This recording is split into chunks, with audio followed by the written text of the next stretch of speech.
أعوذ بالله من الشيطان الرجيم.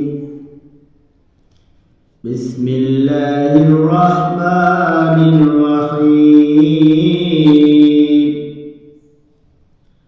إن الذين يكتمون ما أنزل الله من الكتاب ويشترون به ثمنا قليلا أولئك ما يأكلون في بطونهم إلا النار ما يأكلون في بطونهم إلا النار ولا يكلمهم الله يوم القيامة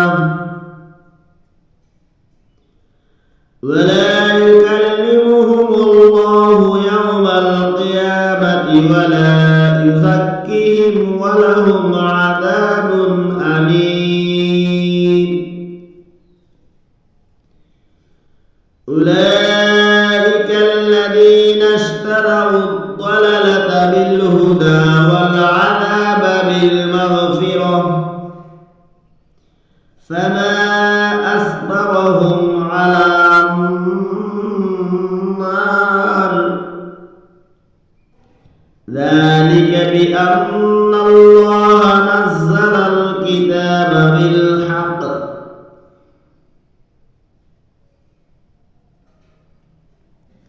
وإن الذين اختلفوا في الكتاب لفي شقاق بعيد. صدق الله العظيم. ইরশাদ হচ্ছে,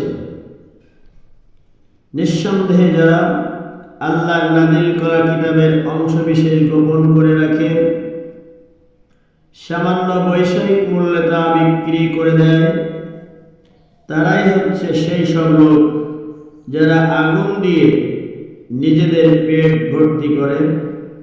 কিয়ামতের দিন আল্লাহ সুবহানাহু ওয়া তাআলা তাদের সাথে কথা বলবেন না, তিনি তাদেরকে পবিত্র করবেন না। এদের জন্যই রয়েছে জাহান্নামের ভয়াবহ আযাব। এরা হচ্ছে সেই সব লোক যারা হেদায়েতের পরিবর্তে গুমরাহির পথ বেছে নিয়েছে। ক্ষমার বদলে তারা আযাবকে বেছে নিয়েছে। মনে হচ্ছে জাহান্নামের আগুনের উপর এদের এত ধৈর্য ধারণকারী এরা। এটা এজন্য যে আল্লাহ তাআলা সত্য দ্বীন সহকারে কিতাব নাযিল করেছেন। অবশ্যই যারা এই কিতাবে মতবিরোধ করেছে তারা সত্য ও ন্যায়ের পথ থেকে অনেক দূরে নিক্ষিপ্ত হয়ে গেছে। বারাকাল্লাহু লানা ওয়া লাকুম ফিল কুরআনিল আযীম। আসসালামু আলাইকুম ওয়া রাহমাতুল্লাহ।